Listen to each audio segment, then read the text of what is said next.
रक्सी सेवन अहिले त एकदम किशोर अवस्थाबाटै हुन थाल्यो। हजुर, रक्सी खाइदियो भने स्ट्यान्डर्ड भइन्छ, साथीभाइ बढ्छन् भन्ने उद्देश्य पनि भएर हो कि के हो यो खास रक्सी किन पिउन मन लाग्छ व्यक्तिलाई? यस्तो हो, यो चाहिँ कस्तो भन्दाखेरि मान्छे खुसी भएमा पनि रक्सी लिन्छन्, तनाव भए पनि रक्सी लिन्छन्। तर यस्तो भइदिन्छ कि केही मान्छेहरू छन् जसले चाहिँ रक्सी लियो भने त्यो छोड्नै सक्दैन।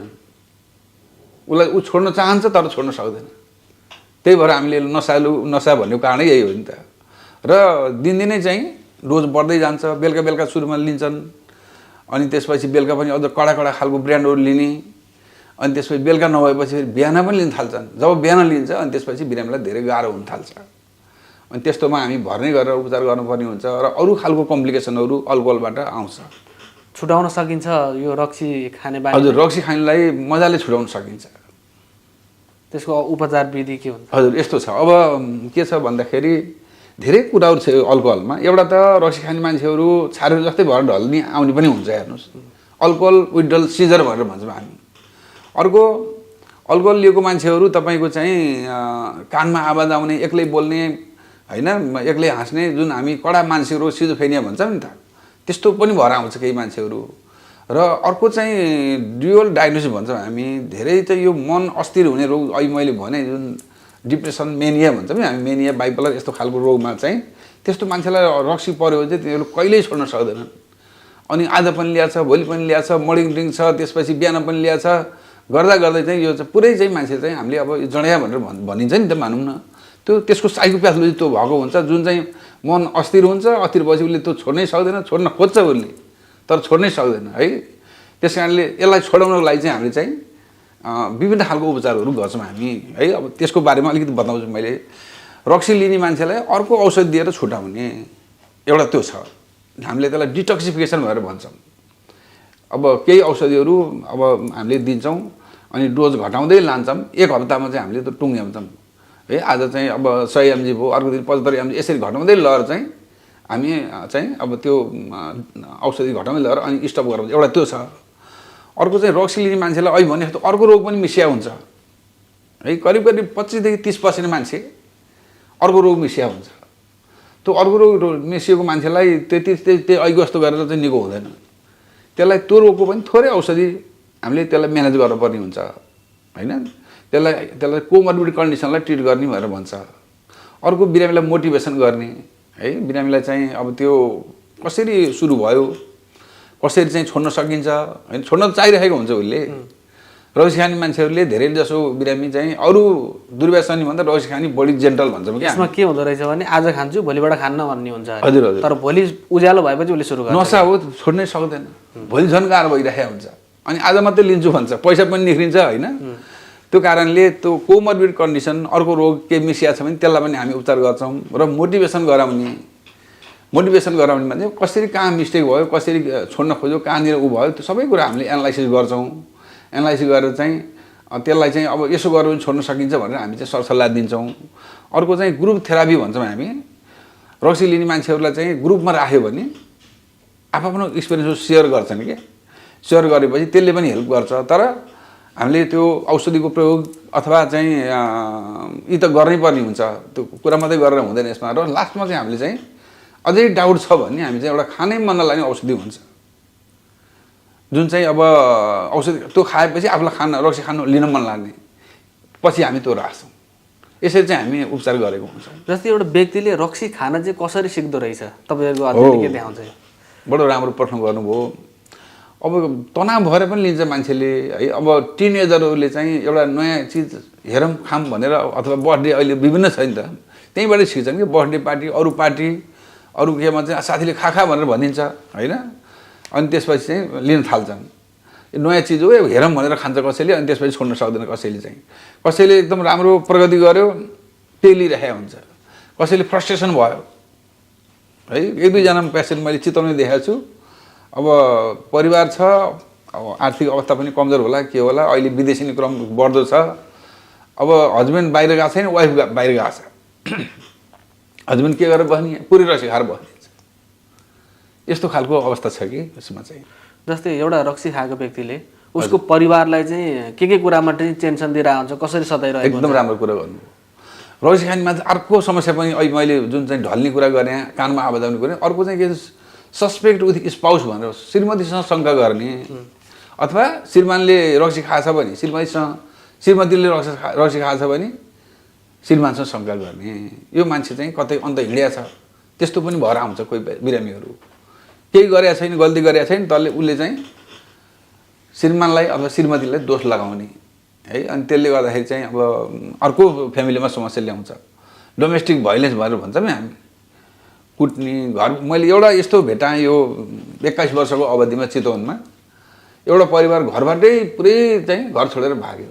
श्रीमानले रक्सी लिने, 3-4 बच्चा-बच्ची, आमा, त्यो श्रीमानले टर्चर दिने, मार्न खोज्ने, अनेक जे पनि गर्नु सक्छ। रक्सीले गर्दाखेरि त्यस्तो भयो कि घरै छोडेर उनीहरू गाउँमा गएर बसे। पछि कताकताडी के भएर उपचार गर्न ल्याए। अनि त्यसपछि उपचार गरेपछि अहिले ती मान्छेहरू एउटै घरमा बस्छन्, राम्रो भएको। यस्तो हुन्छ, त्यो बिरामीको कारणले यस्तो हुने के। किनभने यो ब्रेनमा एउटा इमोसन आउने कुरा हो रक्सी भने त। त्यसले गर्दाखेरि शङ्का पनि हुनसक्ला, रिस उठ्ने होला, अरू विभिन्न होला होइन। अनि त्यसपछि चाहिँ त्यसले गर्दाखेरि चाहिँ अरू फ्यामिलीलाई चाहिँ डोमेस्टिक भाइलेन्स, अनएक्सपेक्टेड घटना कहिलेकाहीँ आवाज आयो मान्छेलाई हानिदियो होइन, अथवा गरिसक्यो, गरेपछि मात्रै उसलाई थाहा भयो, सुरुमा थाहै छैन। उत्तेजित बनाउँछ नि रक्सी, एकदमै उत्तेजित बनाउँछ। कहिलेकाहीँ अब साथीभाइहरू खान बसेको छ, बस्दाखेरि साथी हुन्छ, पछि कुटाकुट हुन्छ। हेर्नुहोस् आफ्नै साथी पनि चिन्दैन, त्यस्तो हुन्छ नि त है। यस्तो खालको चाहिँ धेरै नराम्रो परिणाम ल्याउँछ होइन अल्कोहलले। यस्तो जस्तै यो अल्कोहल रक्सी खानु त आफैमा गलत हो। हजुर हजुर। तर मान्छेलाई खान पर्छ भने सही सदुपयोग चाहिँ कसरी गरेर खाने, यो चाहिँ अलिकति भन्न गाह्रो कुरा छ। यो चाहिँ के छ भन्दाखेरि केही मान्छेलाई थोरै लियो, हामी सोसियल ड्रिङ्किङ पनि भन्छौँ है। थोरै अलिकति केही लिँदाखेरि चाहिँ केही नभएको जस्तो पनि भेटिन्छ। तर धेरै चाहिँ जुन यसरी चाहिँ एउटा चाहिँ जडिया भने जस्तो खालको भएर मान्छे वर्षौँ लिने कि त्यस्तो मान्छेहरूलाई चाहिँ त्यो अर्को रोग भएर पनि हुन्छ। पर्सनालिटी मान्छेको है, कसैको पर्सनालिटी कुनै खालको पर्सनालिटी भयो मान्छेले लियो भने छोड्नै सक्दैन। त्यस कारणले मेरो विचारमा चाख्नुभन्दा नचाख्नु नै बेस्ट भन्छु मैले त। जस्तै डाक्टर साहब यो रक्सी सेवन गरिसकेपछि अत्याधिक मात्रामा भइसकेको छ भने रक्सी खाने अनि शरीरको हातखुट्टा एकदम काम्ने, खुट्टा पनि काम्ने, उभिनै नसक्ने, लड्ने त्यस्तो देखिन्छ। अनि कतिपय व्यक्तिको चाहिँ कस्तो देखिँदो रहेछ भने रक्सी खाइरहँदाखेरि चाहिँ उसको शरीरहरू एकदम ठिक छ, रक्सी छोड्यो भने हातखुट्टा काम्न थाल्ने। यो समस्या चाहिँ यो यस्तो हुन्छ। हेर्नुहोस्, अब रक्सी लिन थाले सुरुमा धेरै जसो मान्छेले बेलुकै लिन्छन् अथवा बेलुका नै लिन्छ धेरै जसो। अब अलिकति कम खालको भएको लिन्छन्, बियर सेयर जस्तो चिज लिन्छन् है। पछि त्यसले धान्दैन, अलि कडा लिन्छन् है। पैसा छ भने अब अझै कडा खालको चाहिँ धेरै पर्सेन्टेज भएको भनौँ न, रम जिन के भन्छ होइन, त्यो लिन्छन्। अलिकति लामो भएपछि फेरि पैसा धेरै हुँदैन, जुन लोकल खालको रक्सी लिन्छन् होइन। लिँदै जाँदाखेरि अब डोज त बढ्दै जान्छ। आज 1 गिलास छ भने भोलि 1 गिलास पुग्दैन, 1.5 गिलास हुन्छ, 2 गिलास हुन्छ, यसरी हुँदै जान्छ कि। गर्दा गर्दै चाहिँ अनि चाहिँ ती मान्छेलाई यस्तो भइदिन्छ कि बिहान पनि लिनु पर्ने, नलिएन भने हात थर गर्ने है। फेरि 1 गिलास लिन्छन्, लिएपछि अलिकति घट्ने एकछिन, अझै थर भइराख्ने हुन्छ। अथवा अझै लिएन रोकेर राखिदियो भने पुरै शरीरमा नुहाएको जस्तो पसिना आउने, हात हल्लिने, यस्तो खालको भइरहेको हुन्छ। छोड्छु भन्छन्, तर लिइराखेको मान्छे लियो भने सहिलो हुने, नलिँदा गाह्रो हुने हुन्छ कि। उसलाई छोड्नुपर्छ भन्ने पनि थाहा छ, छोड्छु भन्ने थाहा छ, तर यो नसा भएकोले लियो भने सहिलो हुन्छ, नलिए गाह्रो हुन्छ। त्यस कारणले हामीले के गर्छौँ, नलिए पनि सहिलो गराउने अवस्थामा चाहिँ उसलाई छोड्न मन छ, अब छोड्न खोज्यो, उसले गाह्रो हुन्छ भने हामीले चाहिँ के गर्छौँ, त्यसको सट्टा अर्को औषधि दिन्छौँ।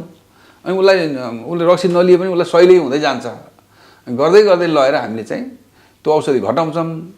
अनि त्यसपछि अरू केही समस्या छ भने त्यसलाई पनि ट्रिट गर्छौँ। र लास्टमा हामीलाई डाउट भयो यो मान्छेले छोड्न अझै गाह्रो छ भने एउटा चाहिँ खानै मन लाग्ने औषधि हुन्छ, छेक्ने औषधि हुन्छ, त्यो चाहिँ हामी स्टार्ट गरेर पठाउँछौँ। जस्तै रक्सी धेरै नै सेवन गरिसकेपछि चिकित्सकमा आउन त पर्यो छुटाउन। हजुर हजुर। त्योभन्दा अगाडि उसको परिवारको भूमिका चाहिँ कतिको हुन्छ? परिवारको पनि धेरै ठुलो भूमिका हुन्छ। किन भनेदेखि परिवारले अलिकति बुझेर समयमा ल्याइदियो भने निको बनाउनु पनि धेरै सजिलो हुन्छ होइन भने त अब कलेजो बिग्रिरहेको हुन्छ, कहिले जन्डिस हुन्छ, अरू समस्या पनि यो धेरै मल्टी अर्गान मल्टी सिस्टममा असर हुन्छ कि रक्सीले गर्दाखेरि।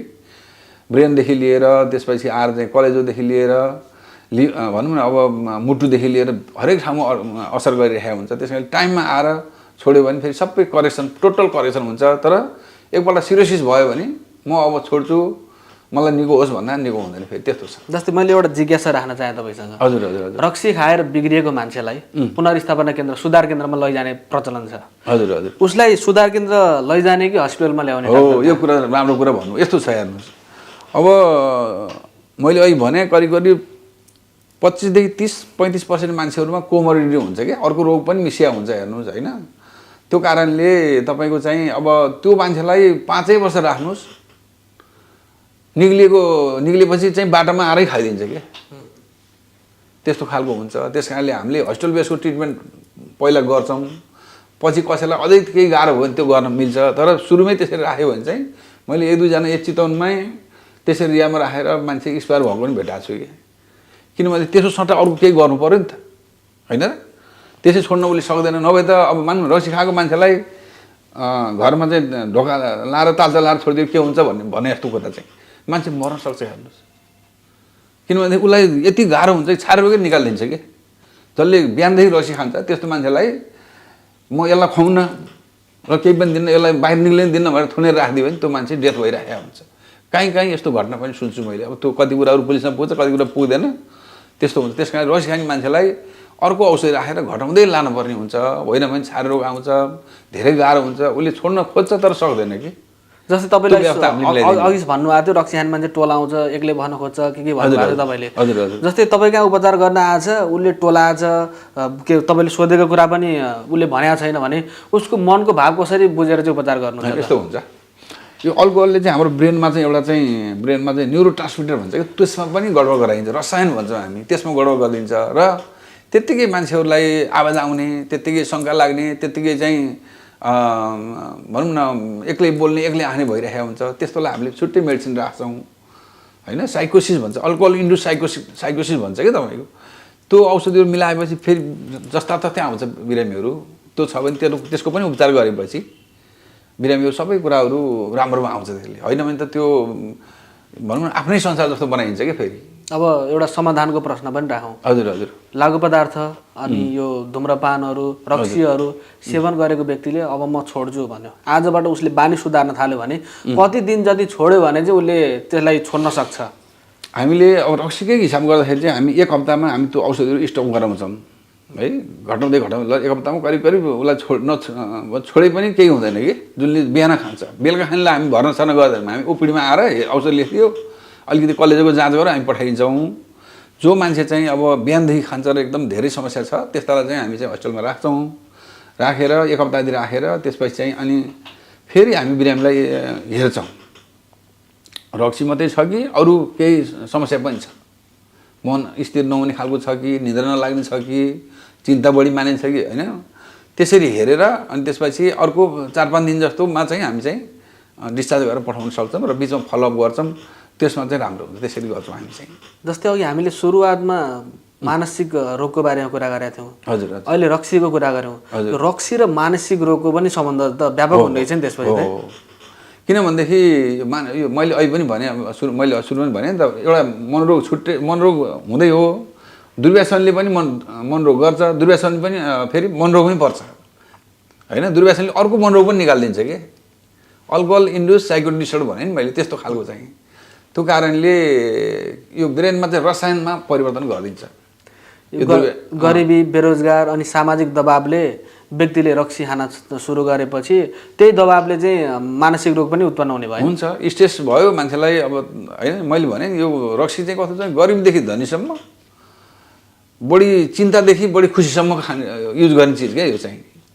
त्यस कारणले अब गरिबी भयो जे हो उसले सुरु गर्यो भने त छोड्न सक्दैन, फेरि नसा हो, बढ्दै बढ्दै बढ्दै जान्छ। अनि त्यसपछि म एउटा परिवार यहाँ यस्तो आउँछ हामी कहाँ, श्रीमानले पनि रक्सी लिन्छ, श्रीमतीले रक्सी लिन्छ, बिहानै रक्सी लिने है। त्यो बच्चा बिचरा त्यो कस्तो बेहाल क्या, सानो काम गर्ने रहेछ। अब कहिले काहीँ उपचार गर्न आउँछ, ओपिडीमा आउँछ, भर्ना गरेर राख्न पनि सक्दैन, पैसा पनि छैन। त्यसरी उपचार अलिअलि गरेर टाइममा आउँछ, त्यसरी गरिराखेका छौँ हामीले। यस्तो खालको चाहिँ